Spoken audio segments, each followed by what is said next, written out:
En la historia de España hay reyes muy conocidos por cualquier ciudadano medio. Son reyes de los que se suelen estudiar en los libros escolares, reyes que son recordados normalmente tanto por sus grandes obras como por hechos lamentables.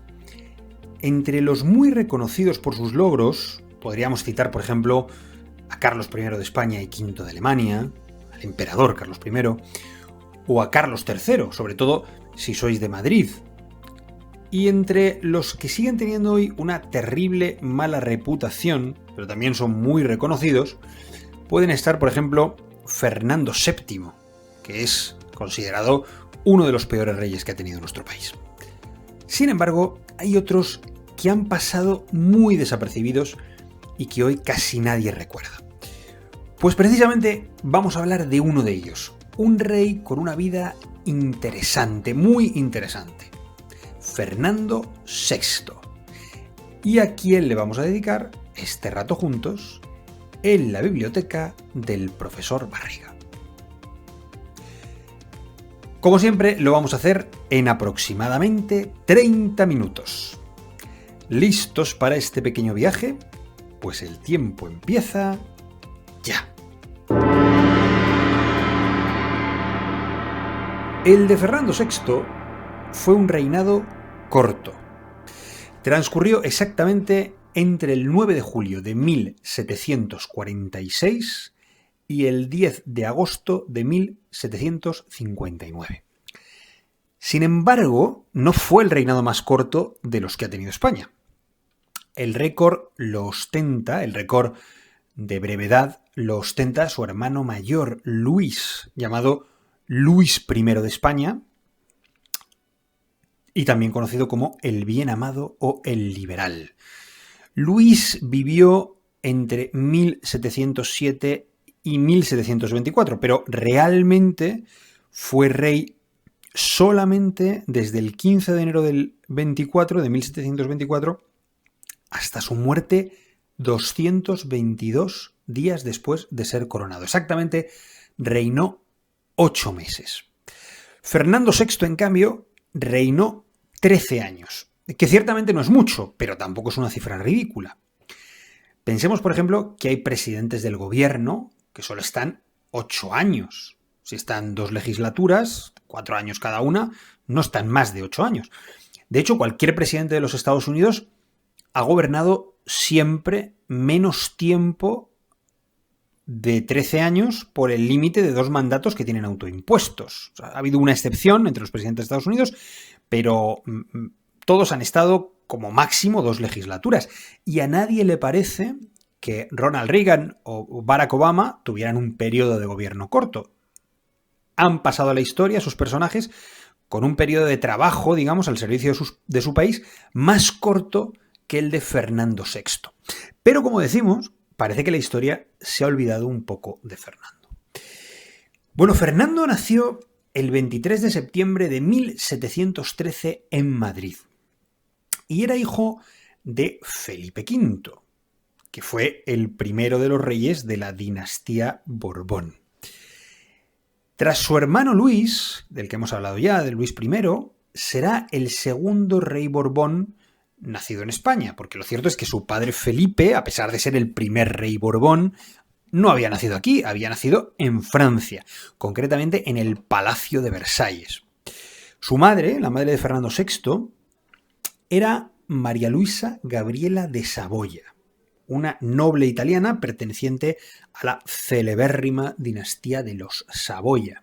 Los Saboya, de hecho, fueron los últimos reyes de Italia ya entrado el siglo XX. Sin embargo, Fernando apenas conoció a su madre porque ésta murió pocos meses después de su nacimiento. Sus padres, Felipe V y María Gabriela, eran primos, que era esto de que se casaran entre primos era algo bastante común en la época, pero que, como sabéis, ocasionaba numerosos problemas de salud a los descendientes. Esto de la consanguineidad ha sido siempre un problema en las dinastías europeas y de una manera muy especial en las dinastías españolas. Basta recordar que Carlos II, el último de los Austrias, fue víctima sobre todo de la endogamia familiar, de los matrimonios entre primos que había habido en sus ascendentes. Bueno, lo cierto es que con quien tendría más relación Fernando es o fue con la segunda esposa de su padre, que también era italiana, y se llamaba Isabel de Farnesio. Se conoce que Felipe V tenía predilección por las italianas. Por los retratos que nos han llegado, parece, y dicho sea esto con todo respeto, que ninguna de las dos, ni Isabel de Farnesio ni María Luisa Gabriela de Saboya, eran Mónica Bellucci, pero el primero de nuestros Borbones no tuvo desde luego reparo en dar rienda suelta a su fogosidad con ambas, porque ambas tuvieron varios embarazos. Fernando, aunque hijo de rey, aunque hijo de Felipe V, no estaba destinado a reinar, porque, como ya hemos señalado, tenía delante a su hermano Luis, del que acabamos de hablar, y además a otro hermano, Felipe Pedro. Sin embargo, Felipe Pedro muere muy joven, a los 7 años. Eso hace que Fernando se coloque en el segundo lugar en la línea sucesoria. En esta época, claro, uno que estaba segundo en la línea sucesoria, con el índice de mortalidad tan alto que había, pues no era improbable que gobernara. De todas formas, Fernando no creo que en esa época tuviera demasiados deseos de gobernar, porque bueno, tenía un hermano mayor, que era Luis, que había nacido en 1707 y que era por tanto 6 años mayor que Fernando, y en el que se apoyaba, porque se apoyaba mucho, era un gran apoyo para él, porque a pesar de la diferencia de edad, esa diferencia de edad de 6 años, eran absolutamente inseparables. De hecho, los hermanos, Luis y Fernando, apenas tenían relación con su padre, con Felipe V. No se veían disfrutando, no se les veía disfrutando de los afectos del padre. Desde luego no nos podemos imaginar un padre como el de nuestros tiempos. Los padres, la paternidad ha cambiado mucho a lo largo de la historia y la paternidad de los reyes desde luego, ¿no? Vamos, de ninguna manera era ese padre que se sienta a hacer deberes con sus hijos. Pero no es que la relación fuera poco cercana, es que dicen que Felipe V se relacionaba con sus hijos por carta. Si quería decirles algo, les escribía. Imaginaros a Luis y a Fernando, dos huérfanos de madre, sin contacto con su padre el rey, y con un elemento añadido, que era la inquina que les profesaba la segunda mujer de su padre, Isabel de Farnesio. ¿Y por qué les profesaba inquina a estos pobres príncipes? Pues porque Isabel estaba empezando ya a tener descendencia, y descendencia masculina, y eso significaba, bueno, pues que sus hijos también iban a ocupar un lugar en el orden sucesorio. Y desde luego ella quería lo mejor para los de su sangre y no tanto para sus hijastros. Por tanto, se puede decir que estos dos hermanos, Luis y Fernando, los futuros Luis I y Fernando VI, estaban casi solos en el mundo, rodeados de riqueza y de boato, sí, pero solos sin afectos, sin cariño, sin cercanía de una familia que les amparase. Eran el uno para el otro y el otro para el uno. Sin embargo, Luis fallece a causa de la viruela en 1724 con tan solo 17 años, cuando Fernando tenía casi 11 años. La muerte por viruela era bastante frecuente en el siglo XVIII y esta muerte supone un drama total en la vida del niño Fernando porque, como hemos dicho, su hermano es su única familia. Su diferencia de edad, además, hace que sea casi un padre para él, que él le vea como un padre, toda vez además que con su padre biológico tenía una relación muy distante. Además, hay una otra circunstancia, y es que ahora Fernando es el heredero. Ha muerto su hermano y a él le corresponde heredar el trono, porque su padre, Felipe V, había abdicado en su hermano Luis. Sin embargo, Felipe V aún vive. Luis había heredado el trono de su padre, pero no por la muerte de Felipe V, sino por la abdicación de este primer Borbón. Y había abdicado en su hijo Luis porque tenía múltiples problemas de salud, especialmente problemas mentales.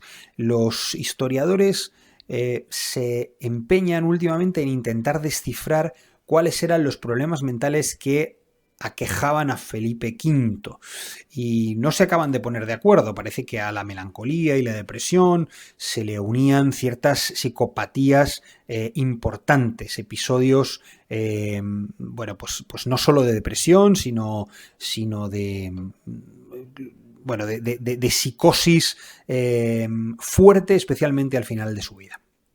Como decimos, a la muerte de Luis, Fernando es un niño. Isabel de Farnesio, la segunda esposa de Felipe V y madrastra suya, comienza a mover sus hilos para que no herede todavía el trono. Isabel no podía impedir que su hijastro reinara, pero sí podía retrasar el momento. A pesar de que, como hemos dicho, Felipe V estaba psíquicamente muy deteriorado, logra convencerlo para que asuma de nuevo el trono, dándose así un caso muy curioso en la historia de España, el caso de un rey que había abdicado y que vuelve a ponerse la corona tras la muerte de su heredero. Esta segunda etapa del reinado de Felipe V será una etapa larga, no es un rey que vuelve a colocarse la corona en un periodo corto, digamos, como de transición. Esta segunda etapa dura más de 20 años, de 1724 a 1746. Bueno, ¿y qué pasó entonces con Fernando en esos años de la vuelta de su padre al trono? Pues pasó que era el príncipe de Asturias, que era el heredero, y que aprovechó entonces, como tampoco tenía mucho que hacer y su madrastra Isabel de Farnesio no le dejaba meterse en los asuntos de la corte demasiado, aprovechó para casarse con la mujer de la que ahora hablaremos y que fue muy importante en su vida, y es una reina a la que debemos dedicarle un apartado especial en este capítulo dedicado a Fernando VI. Sin embargo, la reina Isabel de Farnesio, una vez que se casa Fernando con su esposa, les confina a los jóvenes príncipes, herederos, los futuros reyes, en una especie de arresto palaciego. Era una situación alucinante, porque el heredero al trono y su mujer no podían salir del recinto real y solo se podían comunicar con 4 personas, incluyendo el embajador de Portugal, que era esa era la nacionalidad de la princesa, de la esposa de Fernando. Y como digo, no podían asistir a eventos culturales, no podían asistir a los consejos reales donde se tomaban las decisiones, estaban encerrados. Seguramente este encierro real, palaciego, al que les sometía Isabel de Farnesio, fue lo que hizo que la relación entre el futuro rey y su esposa se fortaleciera tanto. Pero, ¿quién era, os estaréis preguntando, esta esposa de Fernando VI? Bueno, pues como hemos dicho, debemos dedicar un apartado especial a una mujer muy importante también en la historia de España, la entonces princesa y futura reina Bárbara de Braganza. Ese era su nombre, porque Bárbara de Braganza es también algo desconocida entre las reinas de España, aunque si sois de Madrid, los que escucháis este capítulo, la habréis oído nombrar al referiros alguna vez a la iglesia de Santa Bárbara. También la iglesia de Santa Bárbara en Madrid se la conoce como la iglesia convento de las Salesas reales, o como la iglesia de Bárbara de Braganza, porque la iglesia actualmente se encuentra en la calle Bárbara de Braganza. Un dato curioso es que la iglesia Bárbara de Braganza confluye, se une con la calle Fernando VI en un lugar bastante céntrico de Madrid, a la espalda del Tribunal Supremo. Dentro de esta iglesia se pueden, de hecho, encontrar las tumbas tanto de la reina Bárbara como la de su esposo, el rey Fernando VI. De hecho, Fernando VI es uno de los pocos reyes de España que no está enterrado en el monasterio del Escorial. Y es que, como sabéis, dentro de este monasterio, quizá le dediquemos algún capítulo al monasterio o a las tumbas reales, porque ahí dentro se encuentra la cripta real o el panteón de reyes, que también se le conoce así, en el que descansan, por ejemplo, Luis I, el hermano de Fernando, o el emperador Carlos V, Carlos I de España. De hecho, todos los Austrias están enterrados allí, y luego Borbones tan importantes como Isabel II, Alfonso XII o Alfonso XIII. Bueno, el nacimiento de la reina de Bárbara de Braganza, estamos hablando de ella, fue milagroso. Milagroso porque Juan V de Portugal, llamado el Magnánimo, que era su padre, el rey de Portugal, y su esposa, doña María Ana de Austria, no podían tener hijos. Así que eran muy piadosos y le piden a Dios un milagro y le prometen que si se lo concede, el milagro era que naciera un hijo, mandaría construir un convento en la localidad de Mafra, relativamente cerca de Lisboa. Bueno, pues dicho y hecho. Después de rezar, después de esa promesa, nació una niña llamada Bárbara. Bárbara fue una mujer culta, una mujer que hablaba varios idiomas. Sus padres se empeñaron en darle una educación esmerada. Era una persona instruida y esto era una cosa rara en las reinas de su tiempo. Destacaba en Bárbara su pasión por la cultura en general y por la música en particular. Era una reina melómana. De niña había recibido clases del compositor italiano Domenico Scarlatti y de hecho la relación la continuaron durante muchísimos años, hasta el punto que el músico se trasladó a vivir a Madrid bajo la protección de la reina cuando se casó con Fernando VI. También era una reina piadosa, al igual que lo fueron sus padres, y en su biblioteca muchos de los libros, conservamos todavía el título de los libros que poblaban su biblioteca, muchos de esos libros eran de temática religiosa. Era una reina muy preocupada por su salud, especialmente en sus últimos años, y esta aprensión, esta hipocondria, era compartida con su esposo Fernando. En el caso de Fernando era una hipocondria mucho más patológica o mucho más profunda que en el caso de la reina Bárbara, pero Bárbara también era una mujer muy preocupada por su salud. La parte menos brillante de Bárbara, que también tiene sus sombras, fue su obsesión por el dinero, o mejor dicho, por ahorrar dinero. Dicen que a su muerte tenía acumulada una grandísima fortuna. Pero esa fortuna, curiosamente, no se quedó en España, porque en su testamento se lo dejó todo a su hermano, el rey de Portugal. Y esto no os podéis imaginar cuantísimo enfadó a los españoles de aquel tiempo. Sintieron que muchísimo dinero que había sido amasado en España por la reina, de repente se fugaba del país, ese capital se escapaba de nuestras fronteras y llegaba a enriquecer las arcas del país vecino. El matrimonio de Fernando y Bárbara tiene varias curiosidades que son dignas de mencionar. La primera es la edad de los contrayentes cuando se prometen. Se prometen en 1723, cuando Bárbara tiene 12 años y Fernando tan solo 9. Claro, nos sorprende la edad de los contrayentes, o de los, mejor dicho, de los prometidos. No habían contraído matrimonio todavía, pero en realidad esto del matrimonio por amor es una cosa muy moderna. Antiguamente los matrimonios se concertaban, y especialmente los matrimonios reales. Y a muy corta edad ellos ya sabían con quién se iba a casar. Sin embargo, la segunda curiosidad, que tiene que ver con la primera, es que los prometidos se conocen por primera vez unos años después, en 1729, el 19 de enero, se ven por primera vez la cara, el 19 de enero de 1729, sobre una estructura de madera que habían construido para el efecto los reinos de España y Portugal sobre el río Caya, que es un pequeño río que separa los dos países a la altura de la provincia de Badajoz. Y se conocen ahí porque es el momento en el que, previo a casarse, ¿no? El momento de la entrega de los esposos. Y este acontecimiento se conoce como el intercambio de las princesas, porque los reyes de España y Portugal se habían puesto de acuerdo para unir al heredero español, Fernando, con la princesa portuguesa y a una hija de Felipe V, o sea, una hermana de padre de Fernando VI, Mariana Victoria de Borbón y Farnesio, con el heredero portugués, con el hermano de Bárbara de Braganza. Vamos, que todo quedaba en casa. La tercera curiosidad es la sensación que le causó a Fernando su prometida. Os recuerdo que estamos en el siglo XVIII y en esa época no hay Instagram ni WhatsApp. Los jóvenes esposos estaban prometidos desde hacía unos cuantos años, desde que eran niños. Y desde entonces no se habían visto, pero tampoco podían investigar a sus prometidas antes de conocerlas, porque como hemos dicho, no había fotos que te puedan mandar por el móvil, no le podías pedir a nadie que te mandara una fotillo.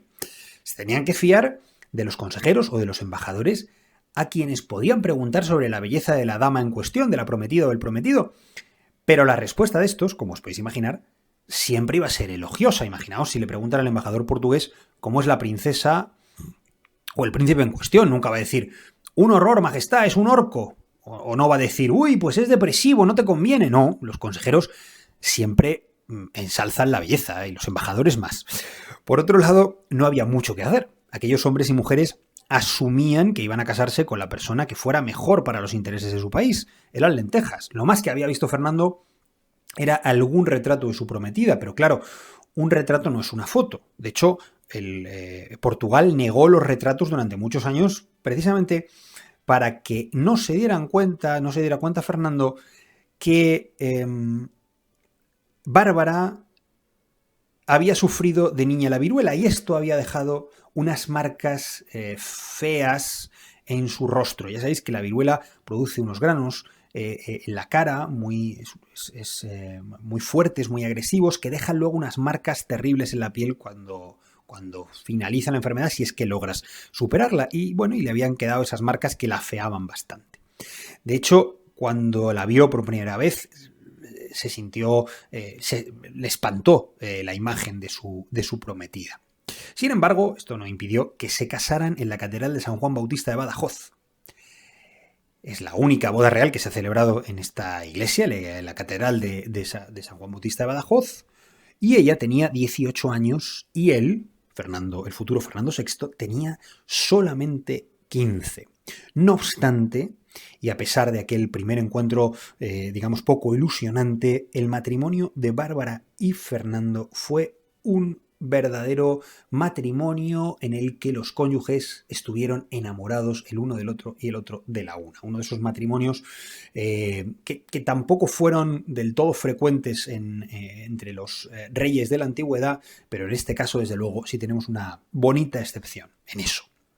Bueno, lo bueno de que se hubiera casado con una prima portuguesa y no con una prima hermana, como hizo su padre, es que procuraba la entrada de sangre algo más nueva en la familia Borbón o en la rama Borbón española. Esto debía procurar a los hijos que tuvieran, Fernando y Bárbara, una cierta salud. Sin embargo, nunca llegaron a tener hijos que nacieran vivos.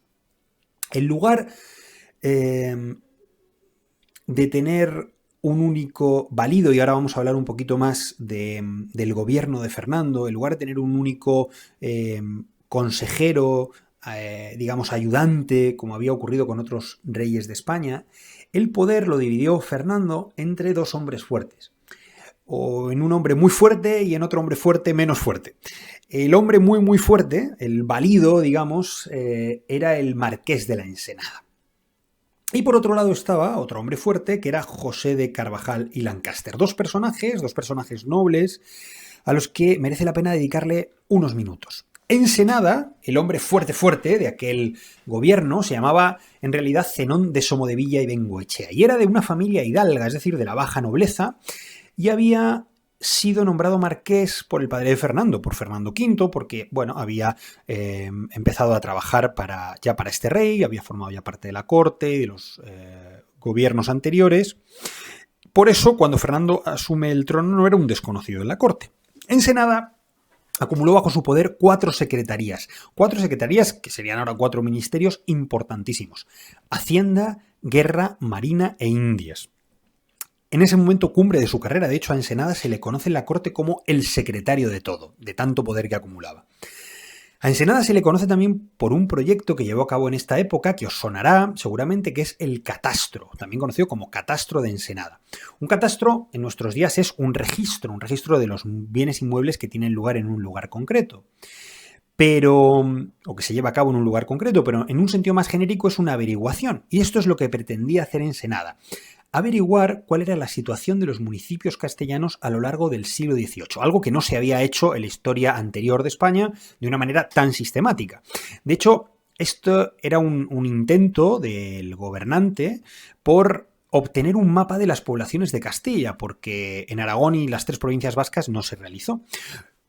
¿Y por qué quería hacer esto Ensenada? Pues porque quería averiguar el nivel de renta y de patrimonio que había en cada población de Castilla. Conociendo las rentas y los patrimonios, quería hacer una reforma fiscal que nunca vio la luz durante el reinado de Fernando VI y sí vería la luz en el siguiente reinado de Carlos III.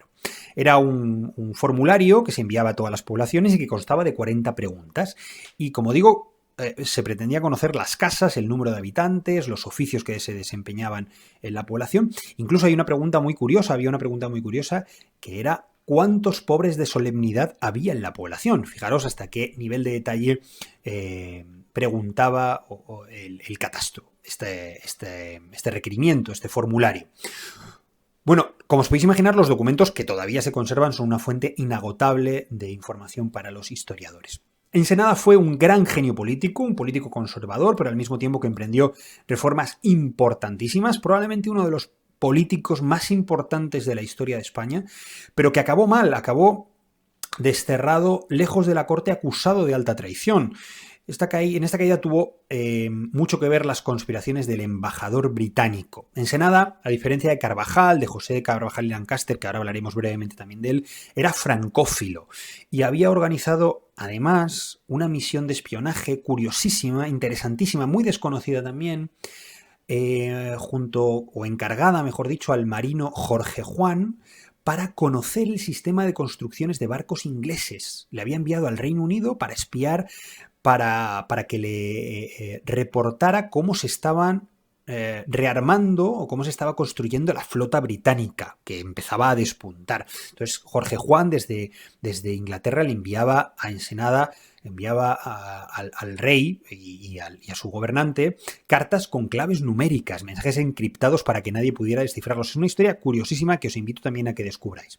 Bueno, como decíamos, tenía un contrapeso en la corte, que era José de Carvajal y Lancaster, que era ese contrapunto en el gabinete de secretarios del rey, porque era ministro de Estado, lo que venía a ser una especie de ministro de Asuntos Exteriores.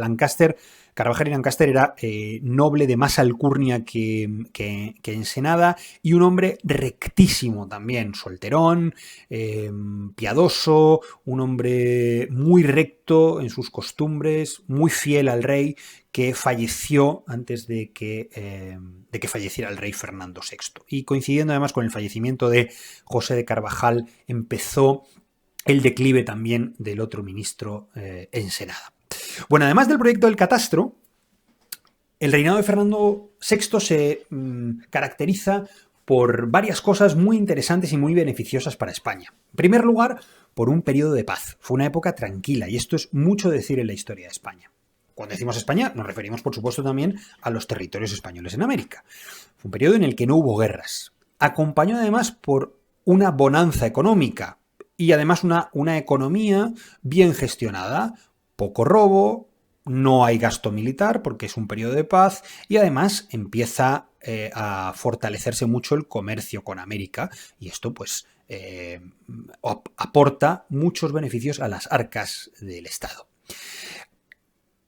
En este comercio, en este florecimiento del comercio, influye mucho la reconstrucción y mejora de la flota naval, que es un empeño personal de Ensenada, que además había sido marino y además era secretario de Marina durante el reinado de Fernando VI, y sabía que era absolutamente estratégico no solo mantener una flota, sino mejorarla. Una flota que permitiera el contacto directo y rápido con los territorios españoles en América y además contrarrestar el poderío emergente de la flota británica, que estaba rearmándose y se estaba invirtiendo en esa flota muchísimo dinero. Además es un periodo de inicio de un florecimiento cultural, empieza ya la Ilustración y en esa época se crea la Real Academia de Bellas Artes de San Fernando en 1752 y un año después, por ejemplo, el Real Instituto y Observatorio de la Armada en San Fernando, en Cádiz, que era un observatorio astronómico, uno de los primeros el primero que se funda en este país. ¿Todo fue bueno en el periodo de Fernando VI? Pues obviamente no. Hubo mucho bueno, significativamente bueno, pero también algún episodio oscuro. Y aquí debemos señalar uno oscurísimo, en el que tiene más culpa Ensenada que Fernando VI, desde luego, que era un rey que gobernaba muy poco, que delegaba mucho en sus ministros y especialmente en Ensenada. Y este episodio se produjo al principio del reinado de Fernando VI, en sus primeros años. Concretamente se inició el 30 de agosto de 1749. Ese día ha pasado a la historia como el día de la prisión general de los gitanos o la Gran Redada. ¿Y por qué es importante este episodio? Importante, desgraciadamente, por lo terrible del episodio. Bueno, la historia de los gitanos en España siempre había sido convulsa hasta entonces. Era un pueblo nómada dentro de este país que iba moviéndose de una población a otra, que se dedicaban a oficios no relacionados con un lugar fijo de residencia, no relacionados con el campo, que era a lo que se dedicaban la mayoría de los habitantes de España en ese momento. Se dedicaban más, bueno, pues al comercio y a cuestiones de ese tipo.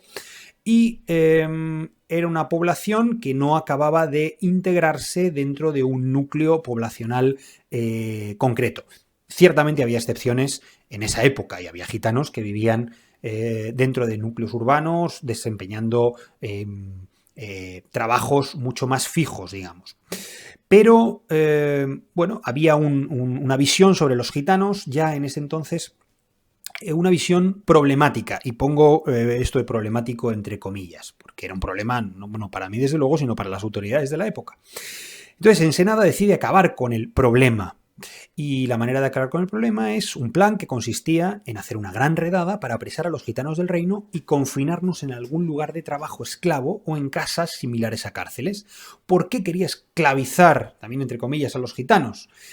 O sin comillas, porque necesitaba mano de obra barata para este plan de reforma y actualización de la Armada. De hecho, a los hombres, cuando hablamos de hombres hablamos de mayores de 7 años, o sea, también niños, fueron destinados a arsenales y a minas, y a las mujeres destinadas a casas de reclusión. Los hombres se convertían así en mano de obra gratuita para el reino. La idea de fondo, como os podéis imaginar, era separar indefinidamente a mujeres y hombres para que no pudieran procrear más y así eliminar a esa población. Bueno, este, como digo, es el episodio más oscuro del reinado de Fernando VI, que también tuvo luces. El reinado de Fernando VI acaba con la muerte de su esposa. En realidad acaba un tiempo después, pero la muerte de Bárbara deja al rey absolutamente desnortado. Bárbara era para Fernando un dique de contención en su inestabilidad emocional y psíquica, porque había heredado, desgraciadamente, el desequilibrio psiquiátrico o psicológico de su padre Felipe V. A la muerte de Bárbara, que muere en el Palacio de Aranjuez súbitamente, se encuentra solo y sin su principal apoyo emocional. Bárbara había sido su gran amor, su gran apoyo, y sin ella Fernando se sentía sin suelo, sin cimiento. Su hundimiento personal desembocó en un comportamiento fronterizo con la locura, cuando no directamente desquiciado. Intentó quitarse la vida varias veces, deambulaba por el castillo de Villaviciosa de Odón, donde se había recluido, a veces se hacía pasar por un fantasma con una sábana encima de la cabeza, en fin, un comportamiento pues lamentable. Finalmente, Fernando muere a causa de una patología neurológica severa el 10 de agosto de 1759, como hemos dicho, en ese castillo de Villaviciosa de Odón, donde se había recluido esos últimos meses de su vida. Pues así acaba la vida de Fernando VI, la vida de este rey tan desconocido, y este episodio. Pero como siempre, queremos terminar recomendándoos libros para profundizar un poco más en este fascinante personaje y en su tiempo. Y vamos a empezar estas recomendaciones finales con dos ensayos sobre este periodo histórico. El primero es un ensayo de José Luis Gómez Urdáñez, que es un magnífico experto en la materia, diría que uno de los mayores expertos que tenemos en la actualidad. No en vano es catedrático de Historia Moderna de la Universidad de La Rioja, y el libro se titula Fernando VI y la España discreta. Y para profundizar un poco más en ese episodio que os he comentado de la Gran Redada, podéis leer otro ensayo de Manuel Martínez, que está editado por la Universidad de Almería y que se titula Los gitanos y las gitanas de España a mediados del siglo XVIII. El fracaso de un proyecto de exterminio 1748-1765. También, si queréis profundizar en el Marqués de la Ensenada y en su figura política, dos recomendaciones, dos ensayos. El Marqués de la Ensenada es el secretario de todo, así se titula, editado por Punto de Vista, también de José Luis Gómez Urdáñez, este catedrático del que ya os he hablado. Y otro libro, La red política del Marqués de la Ensenada, de Cristina González Caizán, otro ensayo.